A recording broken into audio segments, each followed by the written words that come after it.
On a rainy Thursday night in Los Angeles, Johnny Depp, 61 but still carrying that restless energy in his eyes, slipped quietly into a half-empty bistro on Sunset. He liked this place. No red carpets, no flashbulbs, just dark wood, soft jazz, and a corner table where no one ever looked too close. Johnny had been drifting through the city these days, a man between headlines, grateful for pockets of calm, where nobody cared if his boots were scuffed or if his hair was a little too long. Tonight, he just wanted a drink, a steak, and silence. But halfway through his bourbon, the door slammed open. A man stomped in, rain dripping off his jacket. Early 40s, brass shoulders, eyes already scanning for someone to argue with. His name was Patrick Miller, though Johnny wouldn't learn that yet. He was about to learn something else first. Patrick spotted Johnny's table. He stared, squinted, then his lip curled like he'd found a rat in his soup. "You mind moving, old man?" Patrick barked. His voice cut through the soft music like a knife on glass. Johnny looked up, calm as ever. He raised an eyebrow, half a grin flickering at the corner of his mouth. "Plenty of other seats, mate." "Don't make me," Patrick snapped. He dumped his wet coat on the back of a nearby chair and leaned closer. "I want this table." Johnny could see the bartender tense. A waiter paused by the kitchen door, waiting to see what would happen next. Johnny just sipped his bourbon, then take another one. Patrick slapped the table so hard the glass rattled. "You deaf or something? Move." Johnny met his eyes, steady and cool. He'd faced paparazzi at dawn, courtroom lies, entire crowds booing his name. This random man wasn't going to shake him. But he didn't know yet. Patrick wasn't just some drunk jerk. He was something stranger, and a lot nastier. The whole bistro seemed to freeze when Patrick slapped the table. A couple at the bar turned to stare. The bartender, a wiry man named Luis, gave Johnny a questioning look, as if asking, "Do you want me to call someone?" But Johnny just rested his hand lightly on his glass, that half smile never leaving his face. "I'm not moving," he said softly, voice low but clear. "Sit somewhere else, or stand in the rain again." Patrick's face flushed crimson. He looked like a kettle seconds away from boiling over.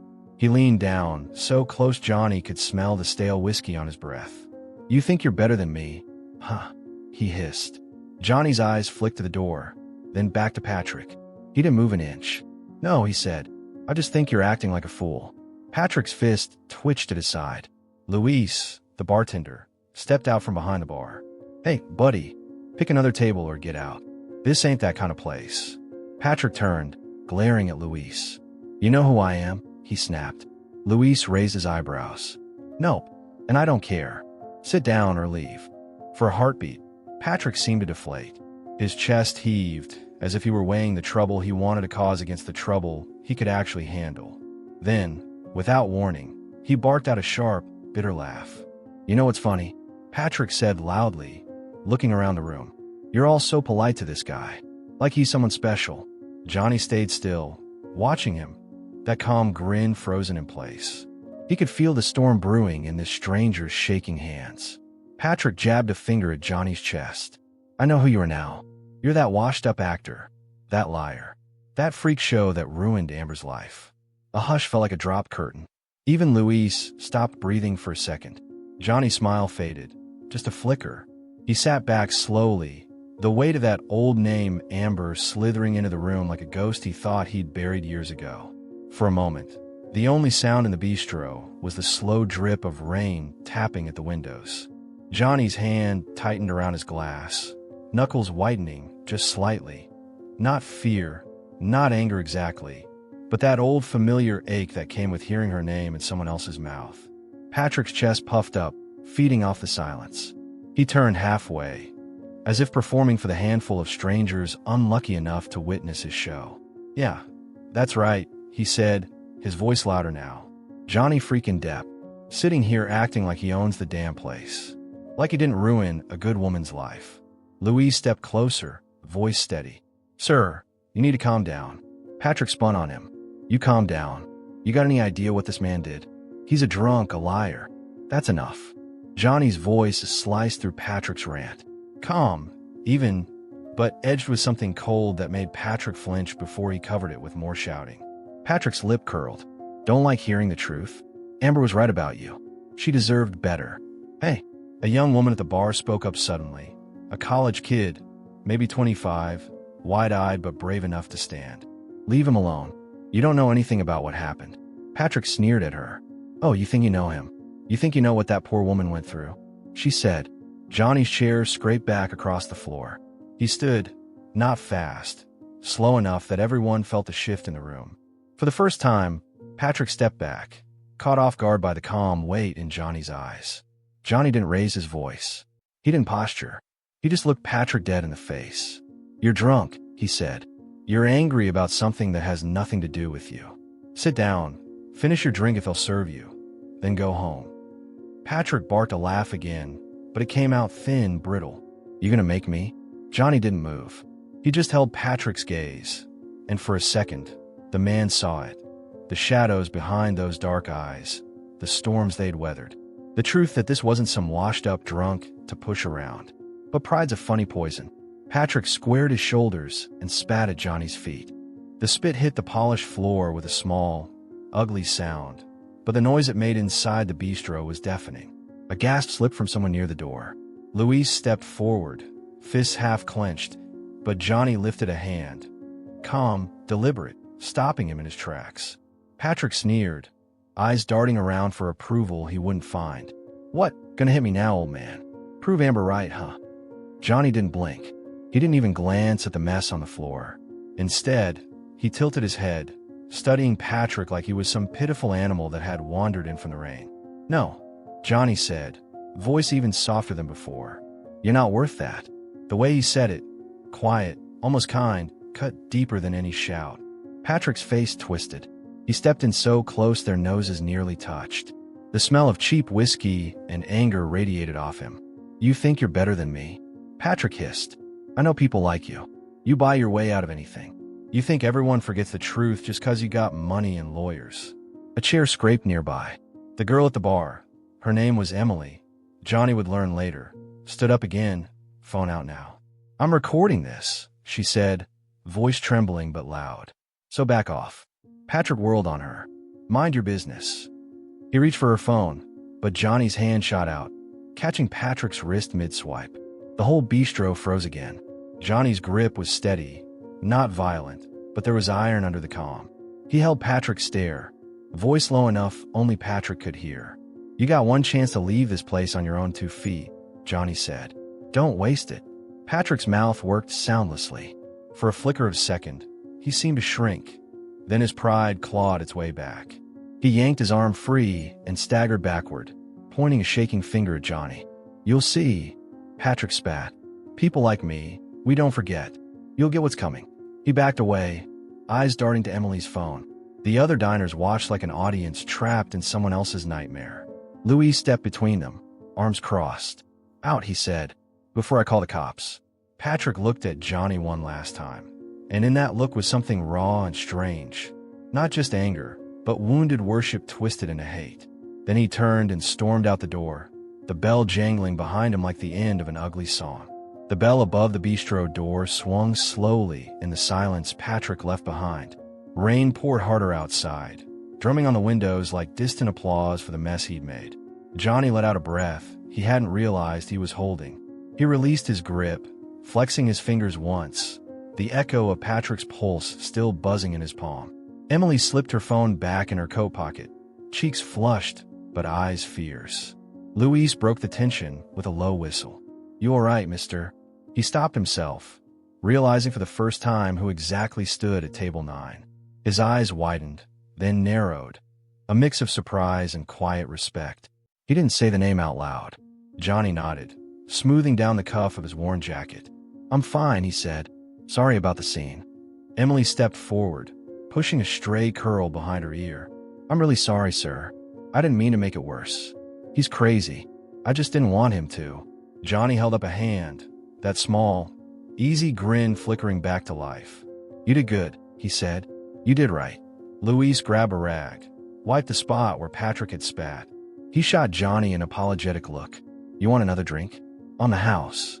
Johnny glanced at his half-empty bourbon, then at the watch on his wrist. An old leather thing more sentimental than stylish. One more, he said. Then I'll get out of your hair. Emily hesitated by his table, hovering like she wanted to ask a dozen questions she didn't dare voice. Finally, she blurted, "Why didn't you just punch him?" Johnny's laugh was soft, almost warm. "I don't hit people in restaurants," he said. Besides, he wanted that. Some people crave chaos. They want to feel big by dragging you down with them. Luis nodded. He's a regular somewhere down the block, always mouthing off about her.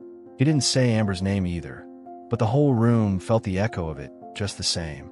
Johnny's smile faded for half a second. The old storm swirled behind his eyes. The trials, the tabloids, the years of fighting shadows in rooms full of strangers. But he didn't let it linger. Outside, headlights passed, cutting shapes on the rain-specked glass. Johnny lifted his glass to Emily in a tiny toast. "Thanks for standing up, kid," he said. "Means more than you think." She smiled, wide and genuine. In that quiet moment, the bistro felt warm again, like the past hadn't followed him inside at all. Emily slipped back to her stool at the bar, cheeks still flushed pink. She kept glancing at Johnny like she couldn't quite believe what she'd just witnessed, or who she'd just stood up for. Louise poured Johnny another bourbon, setting it down gently, as if it might shatter under the weight of the night. "You know," Louise said under his breath, leaning in so only Johnny could hear, "we don't get folks like you here much." Johnny gave him that easy half-grin again. "Folks like what, huh?" Louise chuckled. "Folks who just want to sit alone and not be seen, but end up being seen anyway." He wiped his hands on a rag, glancing over his shoulder to make sure Patrick hadn't doubled back. "You think that guy'll come back?"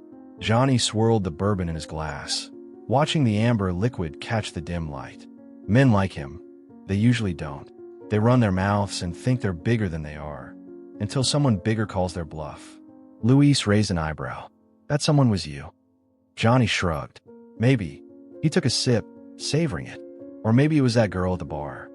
Emily overheard, turning halfway on her stool. "You're the brave one," she said. He was shaking. "You didn't even flinch." Johnny leaned back in his chair, eyes distant for a second. "You learn how to stand still when everyone wants you to explode," he said quietly. "Especially when the world's waiting to see you fail." The weight of it settled between them. The reminder that the man sitting here wasn't just any old guy with tired eyes and a leather jacket. He was Johnny Depp. Headlines, scandals, courtrooms, paparazzi, and all the people like Patrick, clinging to a story they only half knew. Luis poured himself a tiny shot, raising it to Johnny. "To quiet nights and no more surprises, yeah?" Johnny raised his glass too. "To that." But before they could drink, the bell above the door chimed again. Everyone turned. The rain blew in with the next person, a young busboy panting, clutching a crumpled piece of paper in his hand. Mr. Sir." The kid stammered, eyes wide. There's a guy outside. Says you owe him something. Says he's not leaving till you talk to him." Johnny set his glass down, that tired smile gone in an instant. He felt the room tighten around him again, like the storm had only just begun. The busboy's words seemed to hang in the warm hush of the bistro like a chill draft nobody wanted. Luis let out a quiet curse under his breath, wiping his hands again on that same rag, as if it could wipe away trouble too. Johnny didn't stand up right away. He just looked at the kid, maybe 19, pale under the overhead lights, water dripping from the sleeves of his too big jacket. The paper in his hand was shaking. "What did he look like?" Johnny asked, voice calm, patient, the same tone he'd used in courtrooms when the world was trying to pick him apart. The busboy licked his lips. "Tall, wet, real mad. He's pacing by the alley. He said you know why."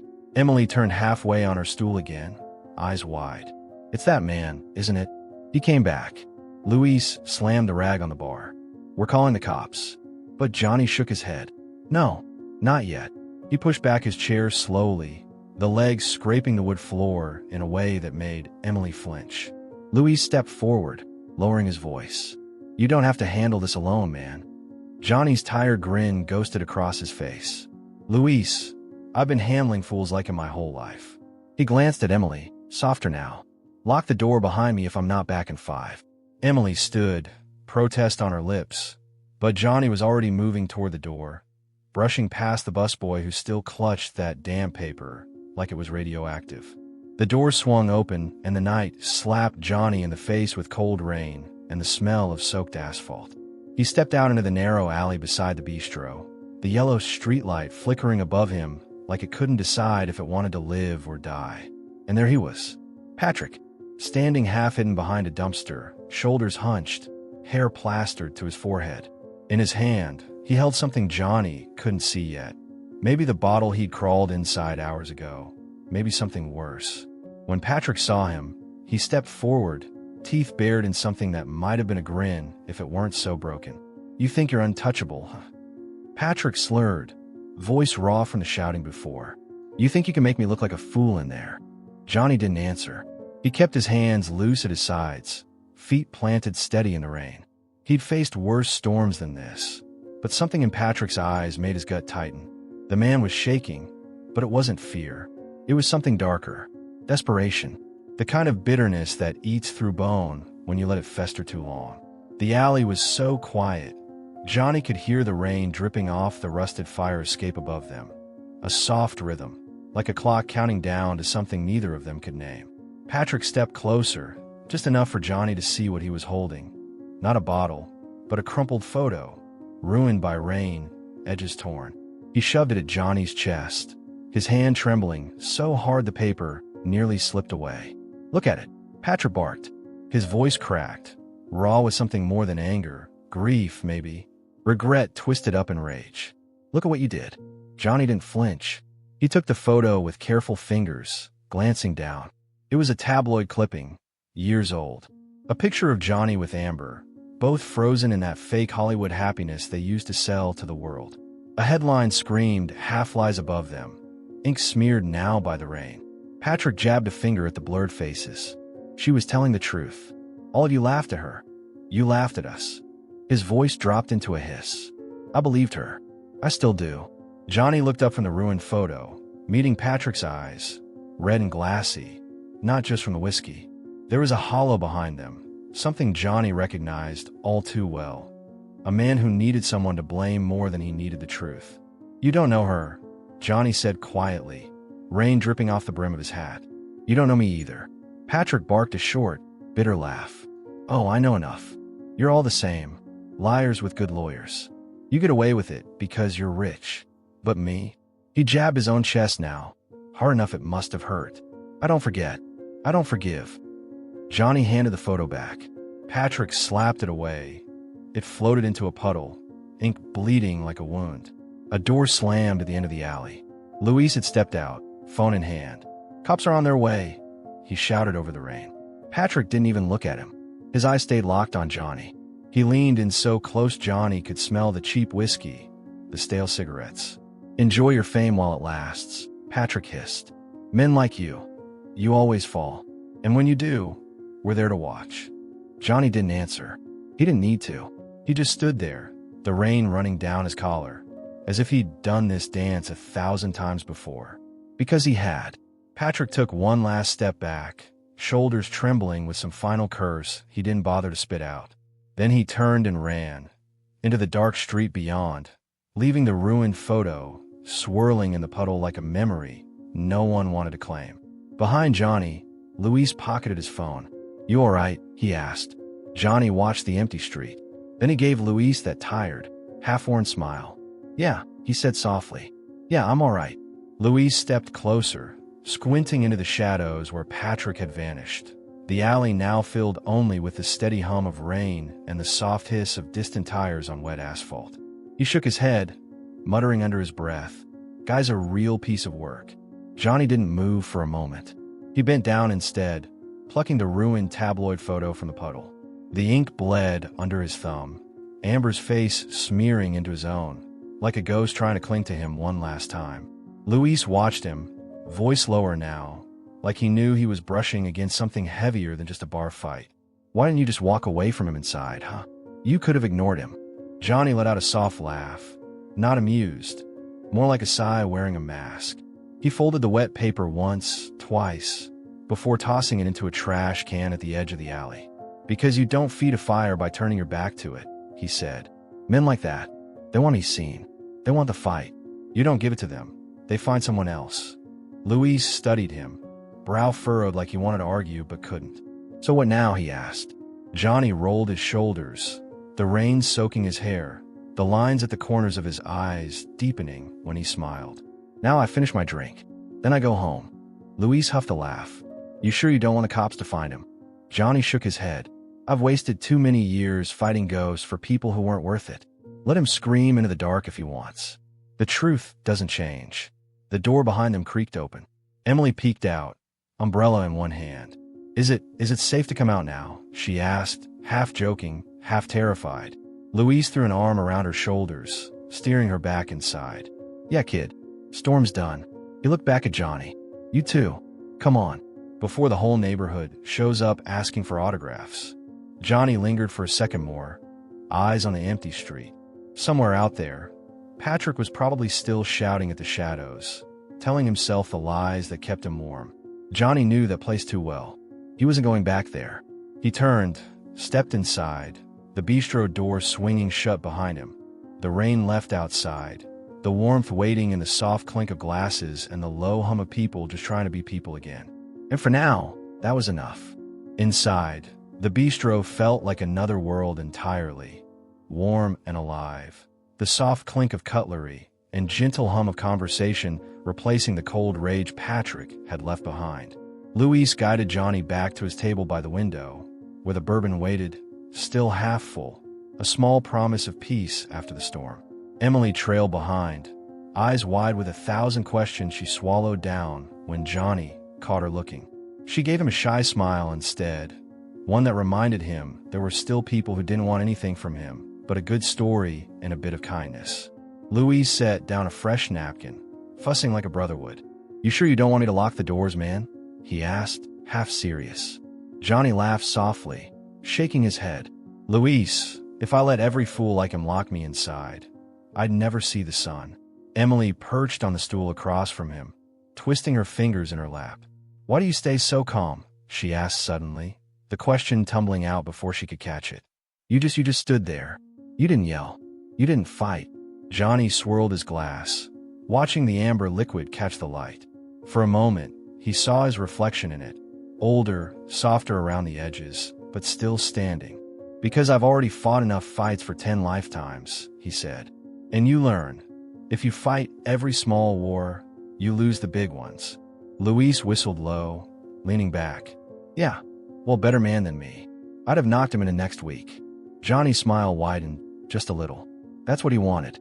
If I'd given him that, he'd sell the story tomorrow.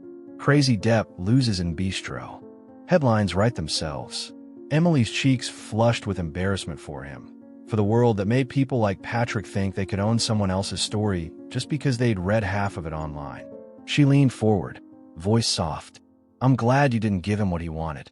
Johnny raised his glass to her, to Louise, to the quiet moment that tasted like freedom. "Me too," he said. Outside the window, the rain had eased into a fine mist, city lights smeared across the wet glass like brushstrokes in an old painting. Johnny sat back, letting the warmth settle into his bones, the hum of real life drowning out the ghost that always waited at the door. In that corner booth, he wasn't Captain Jack or the man in a tabloid. He was just a man with a bourbon, a story, and a promise to himself that not every fight needed his fists. Sometimes, it just needed him to stay standing. The bistro settled back into its gentle rhythm. Forks scraping plates, muted laughter from a corner booth, a love song humming low through the speakers overhead. Johnny leaned his head against the cushioned backrest, letting his shoulders drop for what felt like the first time that night. Louise poured himself a soda, perched on the bar stool across from Johnny like an old friend who knew when to talk and when to just sit in silence. Emily stayed near too, fussing with a stray coaster, sneaking curious glances at Johnny's tired eyes. "Do they always come for you?" Emily asked after a while, her voice threading through the soft clatter of dishes. "People like him." Johnny turned his glass in a slow circle on the table. The ice clinked, a tiny echo in the warm hush of the room. "Not always like him," he said. "Sometimes worse. Sometimes they wear better clothes and use prettier words, but they want the same thing." Louise frowned, wiping down the bar that didn't need wiping. "What's that?" "A piece," Johnny said simply.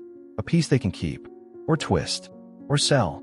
Emily hugged her elbows, goosebumps blooming along her arms despite the warmth. "Does it ever stop?" Johnny's smile was tired but kind. You learn to live around it. To find places like this. Good people. Good bourbon. A quiet booth where nobody needs you to be more than a man who tips well. Luis barked a laugh at that, pointing at Emily with his rag. You hear that? You better tip him good, kid. You're the reason he stayed. Emily's blush rose again, but she didn't shy away this time. I'm glad you stayed, she said, and her voice held no awe, no fandom, just simple truth, a kindness Johnny felt deeper than he'd admit. Outside, the street lamps glowed like tiny moons over rain-slick pavement. The world kept moving. Cars hissed by. A dog barked somewhere far off. A bus rumbled down the block. Inside, Johnny lifted his glass one more time, feeling the weight in his palm, the warmth on his tongue. For tonight, there were no headlines, no courtrooms, no Patrick in the shadows, just a man in a booth, a girl brave enough to stand up, and a bartender who didn't care if you were a legend, so long as you paid your tab and didn't break the glass. Sometimes, Johnny thought, that was more than enough. Luis flicked off the neon sign that usually buzzed in the front window, a quiet signal that the bistro was done letting the world in for tonight. A few lingering regulars paid their checks and slipped out into the damp night, their laughter drifting away like steam on the sidewalk. Emily stayed seated across from Johnny, her half-empty tea long gone cold. She didn't seem to care. Her elbows were on the table, chin resting in her palms as she listened. Really listened, like she had all the time in the world for an old story no one else wanted to hear. Johnny found himself talking more than he meant to, not about courtrooms or red carpets, but about little things. A guitar he'd bought in New Orleans on a whim. The first dog he ever rescued. How silence could be the loudest sound when everyone else was shouting about you. Luis refilled Johnny's glass one last time, sliding it over with a nod. On the house, he said. For the show earlier. Haven't had that much excitement here in a year. Johnny chuckled, raising the glass in salute. Next time I'll charge admission. Emily's laughter bubbled out, soft and real, easing some invisible knot in Johnny's chest. She tucked a strand of hair behind her ear, voice gentle. Did you ever think about just disappearing? Leaving it all behind? Johnny's eyes found the rain-washed window again. Every day, he said, truth clear in the rasp of his words. But the trouble is, no matter how far you run, you're still you when you get there. Luis pointed at him with a half-eaten lemon wedge. That's why you don't run. You find a place that lets you breathe, even if it's just for one night. The bistro door creaked as the last customer left. The bell above it jingled, and then fell silent for good. Outside, the streetlights glowed softer now, haloed by the mist. Emily gathered her coat, but didn't stand up yet. Are you okay? She asked. Not as a fan, not as a stranger, but as someone who saw the man, not the name. Johnny smiled this time with something smaller, but warmer for it. Tonight, he lifted his glass in a quiet toast. Tonight, I think I am. Luis switched off the lights above the bar, plunging the room into a cozier darkness. For a moment, the three of them just sat there, the world outside big and messy and loud, but this booth holding a hush that felt like safety. And for Johnny, that was more than he'd come for.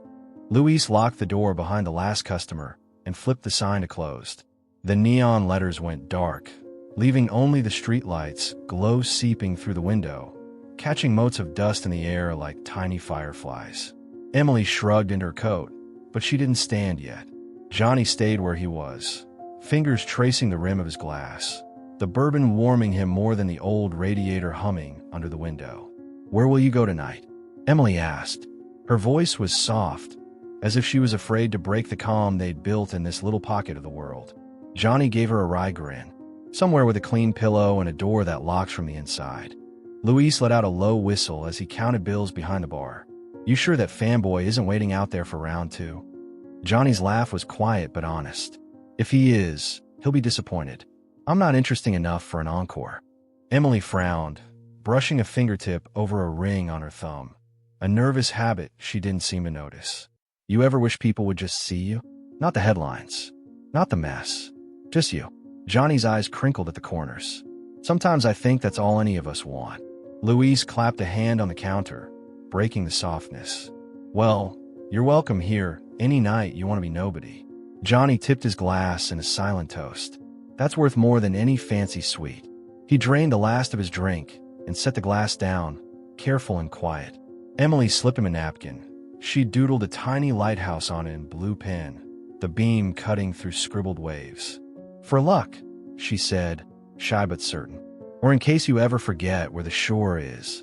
Johnny folded it gently, tucking it into his jacket pocket like it was made of gold. "Thank you, Emily." Outside, the night waited, cold and wet, but somehow softer now, as if the storm that brought Patrick's anger had rinsed something raw from the city's skin. Johnny pushed himself to his feet, rolling his shoulders loose. Louise held out a hand. No fanfare, no big speech, just a firm, real handshake. "You take care of yourself, man." Johnny squeezed his palm. "You too, Louise.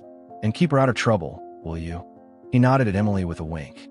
Emily grinned, hugging her arms tight around her coat. No promises. With the hush of the lock clicking behind him, Johnny stepped out into the slick street. He didn't check over his shoulder. The ghost could wait. Tonight, they'd stay behind the glass, pressed up against the warmth they couldn't reach.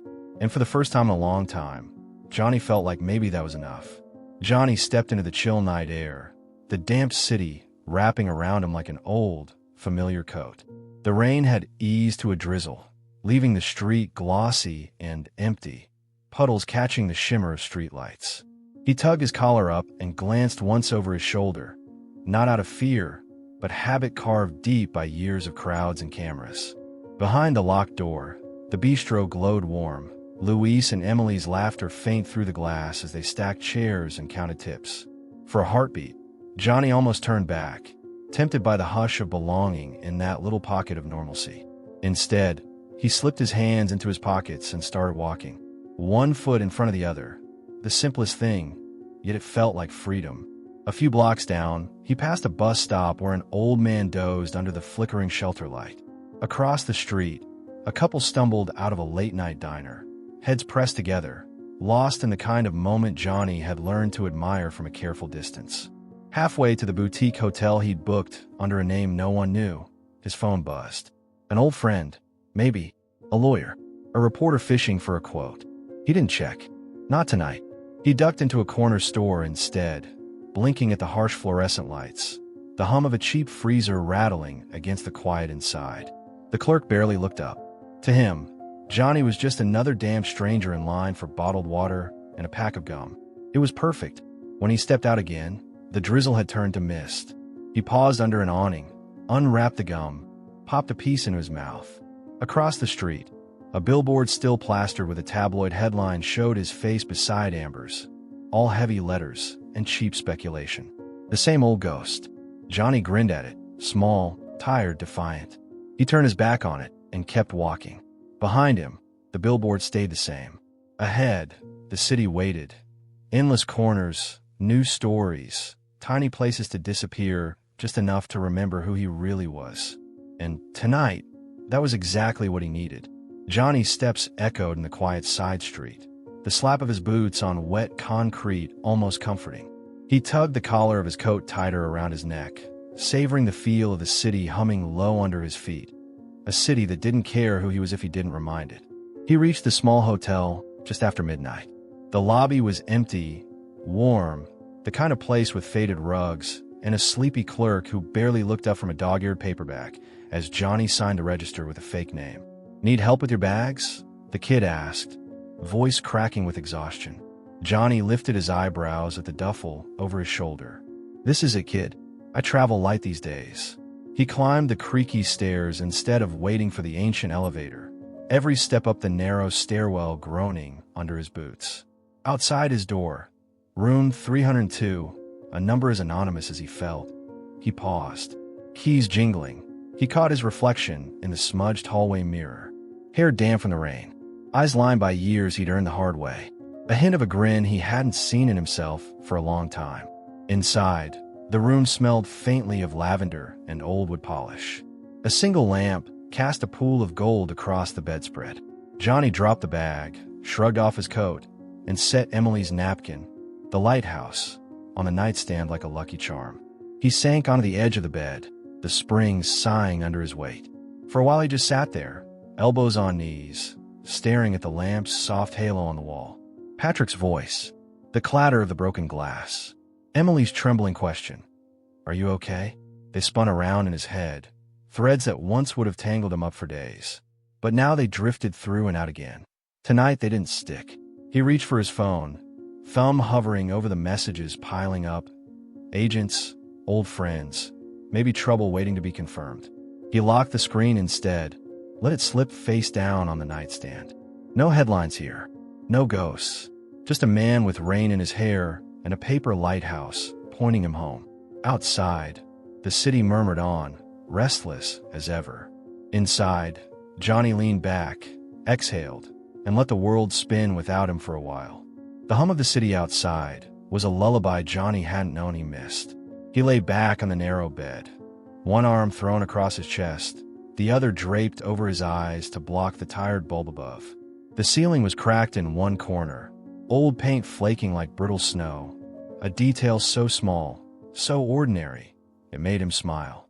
He thought about the bistro's warmth, Louis' easy jokes, Emily's shy bravery, the way Patrick's anger had rolled off him like rain off an old leather coat. Years ago, it would have been different. Fists clenched, a headline born before dawn. But tonight, he let it roll away. Maybe that was age. Maybe it was grace. His phone buzzed on the nightstand, the screen lighting up with another ping. He didn't move to check it. Tonight wasn't for calls or apologies or threats dressed up as offers. Tonight was for letting the storm pass. He reached for Emily's napkin instead, unfolded it in the dim light. The little lighthouse, its beam cutting through shaky blue ink waves. For luck, she'd said. Maybe it was luck, or maybe it was a reminder that somewhere out there, people still held out small kindnesses without expecting to own him for it. A floorboard creaked out in the hallway. Johnny heard muffled voices, the low hum of a TV through the thin walls. It all felt right somehow. The anonymity, the closeness to lives that didn't revolve around lawsuits and gossip. His lids grew heavy. In the hush, he drifted somewhere between dreaming and memory. The roar of crowds, the quiet strum of a guitar in an empty dressing room, the weight of a camera lens that never blinked. But tonight there was none of that. Just the soft rustle of city air through a cracked window and the warm press of a cheap blanket pulled up to his chest. He didn't need more than this, not tonight. Outside, traffic murmured down the wet street, headlights sweeping by like fleeting ghosts. Inside, Johnny let sleep take him, the paper lighthouse resting by his hand like a promise that no matter how far out the tide pulled him, there'd always be a shore worth coming back to. When dawn crept through the thin curtains, Johnny woke to the gentle hiss of tires on wet asphalt below. For a heartbeat, he didn't know where he was. No carved headboard, no framed awards on the wall, no polished sweet smelling of stale luxury. Just that creaky bed, the chipped lamp, the lighthouse napkin folded neat on the nightstand. And for once, that felt perfect. He sat up slowly, bones creaking like the old floorboards, and swung his feet onto the threadbare rug. His phone lay silent. No new buzzes, just a dozen missed calls blinking like tiny ghosts. He ignored them. Instead, he stood at the window and cracked it open. The city air drifted in, part rain, part brewing coffee from the diner on the corner. A few people hurried past, collars up, bags clutched tight. None of them looked up. None of them cared. And that made him smile. At the mirror, he ran a hand through his hair, still smelling faintly of the bistro's coffee and rain. He caught his own eyes, clearer than they'd been in months. Maybe years. The lighthouse doodle stared back at him from the reflection, pinned under his room key. He checked out with a sleepy clerk who still didn't know who he was. Just another guest passing through. No selfies. No whispers. Johnny slipped an extra bill into the tip jar by the old candy counter. Enough for coffee and a donut for the kids' morning shift. On the street, he tucked his hands in his pockets and just stood there for a moment, watching the city wake up. A delivery truck rumbled by. Somewhere a dog barked at pigeons. Life, happening with or without him. He pulled the lighthouse napkin from his coat pocket, smoothing the creases. He thought of Emily's small bravery, Louis' steady calm, the way the bistro had swallowed the noise and left him whole for a night. Maybe he'd go back. Maybe not. Maybe the whole point was knowing he could. Johnny took a breath that tasted like rain and freedom. Then he turned toward the sun rising behind the tall buildings and walked on, one step after another, quiet as a promise. Johnny crossed the street without looking back. The napkin lighthouse was folded safe in his coat pocket, a scrap of ink and paper, yet it felt heavier than any gold trophy he'd ever held. It reminded him that sometimes the smallest kindness is worth more than the loudest applause. He stopped at the corner coffee cart where steam rose into the crisp morning. The vendor, a man with weathered hands and a name tag that read Marty, greeted him with the same nod he gave every half-awake commuter. No double take, no question. Just what'll it be? One black coffee, Johnny said. Simple. Enough. Marty handed it over in a paper cup, the lid slightly crooked. Johnny slipped him a bill, waved away the change. Keep the rest. For the next one who needs it. Marty tipped his cap, no idea who he was talking to, and Johnny liked it that way. He stepped back to the sidewalk, sipped the bitter heat, and watched the city churn to life. Horns blaring, buses groaning, people brushing past him without a glance. Somewhere behind all that noise, Patrick's echo faded. The stormy headlines, the courtroom sagas, the cameras hungry for another piece of him. All of it seemed small now, washed out by this ordinary morning. For the first time in too long, Johnny felt untouched. Just another man with rain on his boots and coffee warming his hands. He caught his reflection in a dark shop window, a little older, sure, rough around the edges. But his eyes held something steady again. A grin flickered there, gone as quick as it came. He turned away from the glass, slipped the lighthouse napkin back in his pocket, and took another sip of his coffee.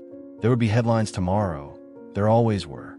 But today he walked on streets that didn't care, under a sky that didn't judge, with no spotlight except the rising sun. And that was more than enough. Thank you for staying until the very end. If you love true, raw, untold stories like this, hit that subscribe button, leave a comment, and share it with someone who needs it.